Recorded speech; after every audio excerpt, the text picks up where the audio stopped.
advocate for lower tuition fees, engage with the tribal community, create off-campus housing listing, and petition for student-friendly transportation. We also have Guled Arale, who will advocate to increase diversity and accessibility of transportation by exploring the idea of college programming and anticipating UTSC and UTSG shuttle bus service. He also says he will be bringing the outside world into UTSC by working with community groups to have more programming on campus that also provide community opportunities. Guled will also advocate for an affordable post-secondary education system by fighting against an annual 5% tuition increase and working towards making the liberal 30% grant into a permanent tuition-free reduction. And Guled will also be creating a student UTSC voice in politics that affects our campus by globalizing UTSC students by creating fun and engaging ways to involve in politics and working with subjects to make political advocacy and enforcement. So those are your 10 minutes. We'll be moving on now to the moderated questions. We'll also do format moderated questions. We'll have it, and then voice and recovery, and then the first session. 2 years ago, the voting session and equity was the promise of better transit on this campus.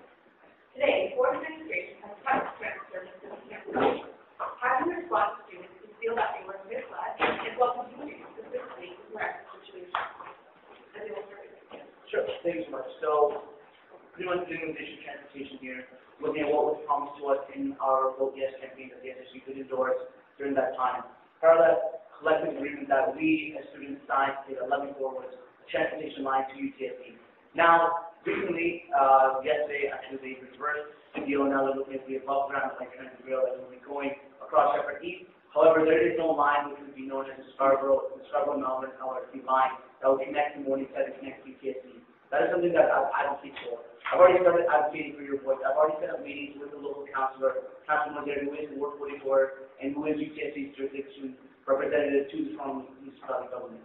I promise you that I've already started working on these issues to meet with him in early March because I'm going to show students that I'm serious about these issues. I'm serious about getting changes to UTSC to get a plan in place not only for 2014 and 2015 for the Pan Am Games, but for a reliable transit system to come towards UTSC going forward towards 2030, working alongside the administration.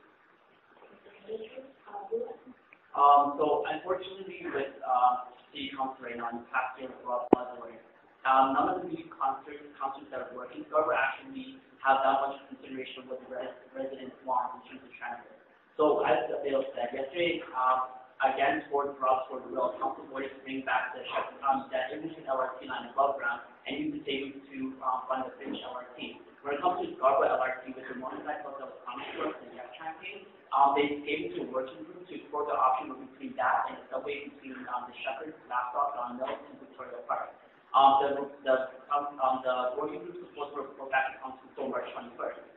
Now, one thing is that with that group, unfortunately, there's a lot more progressive than non-progressive people in that group. So one thing that's probably going to happen is they recommend the Shepherd LRT. But what the place is going to be is to include the morning cycle to come to UTSC like it was promised to us.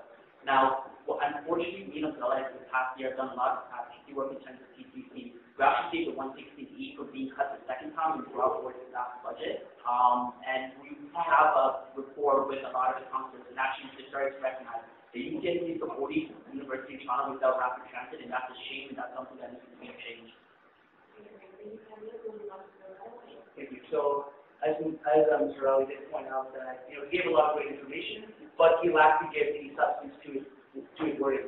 He gave a lot of history and a lot of what is going on, but there's no substance behind that. I've already started meeting with council. I've already started the progress. He said what he's done in the past, which is great, and that's great that he's advocating for 116E and for more transit on campus. However, he has nothing moving forward. There's no plan in his platform right now that will provide reliable transportation towards the 2050, if not the 2031. Well, I've been working with you guys all the last 8 months, so this is something that's been a constant issue, that's constantly pushing, that we in Adil has done in the past couple of months. Something called the Code Red DO, advocacy group that actually advocates for a lot of transit, and they were one of the main people responsible for actually bringing the issue to light and actually making the confirmation choice yesterday. I've been working with them closely, and I'm actually being interaction with the meeting. So again, this is something that I have been doing and will continue to do because this is something I have a strong passion for and have a lot of knowledge base to actually solve the issue. Thank you, candidate. We'll just move on to our second moderator question after that. Recently, students from UTSC gathered to debate tuition fees and the efforts to reduce them have been a constant in student efforts. However, there is no large limit. How will you specifically implement an innovative way to provide students actual needs for this issue? We'll start with you.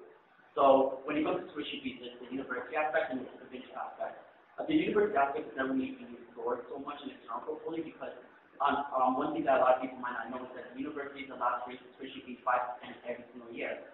And because they have that ability, they automatically do it and just kind of have that student money as expected.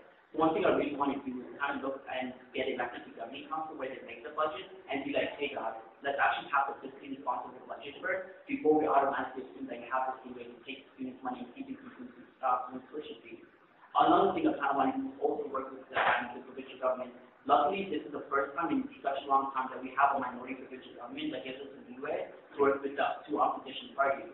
And they have actually two of the critics of the Minister of Training Colleges actually came in front of us and said that he support lower fees. And this last election has proven very, important because student issues are being put at the forefront. With the whole $800 grant that they're giving the students, that needs to show some leeway into actually addressing the issue. It's not enough. 2/3 of Ontario students are not eligible. So what we need to do is constantly fight and navigate the politics of Queen's Park and learning council downtown where it is.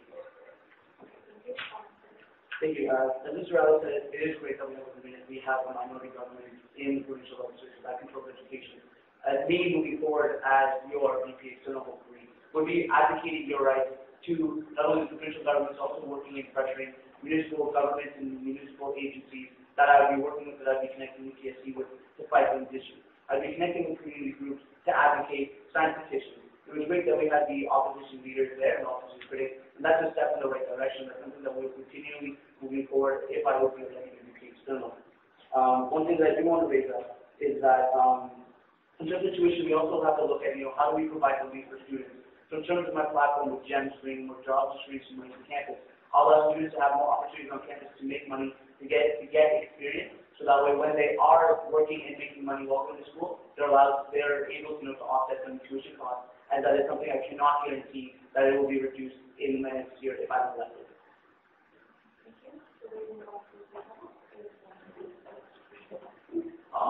So the aspect of actually providing relief is something that's very, very important. And one thing that I think we should really be doing at the SCSU is kind of navigating trying to get more jobs for students.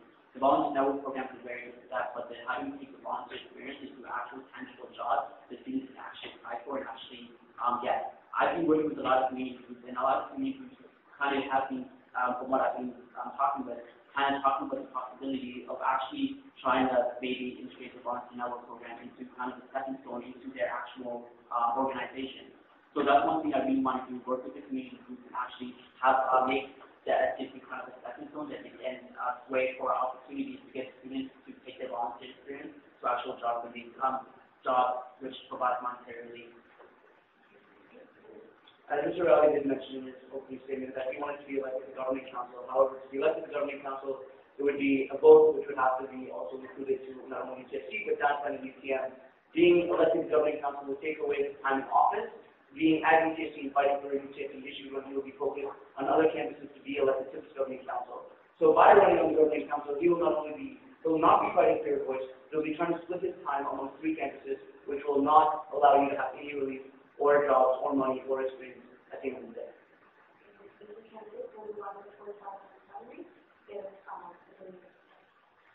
Sure.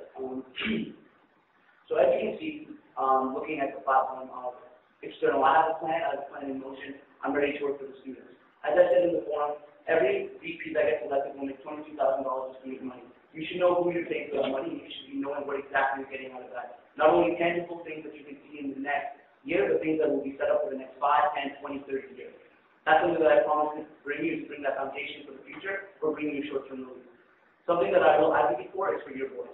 Bring you more gems, more jobs, experience, and money onto this campus. I want you to remember that this is an individual race. You all sitting here are individuals. You have an individual choice. You don't necessarily have to pick members of this slate. You can pick all of them, some of them, or none of them, and I want you to remember that. So let me just quickly address the memory comp issue. Even if I get an extra or not, memory comp is actually a portion of the external portfolio.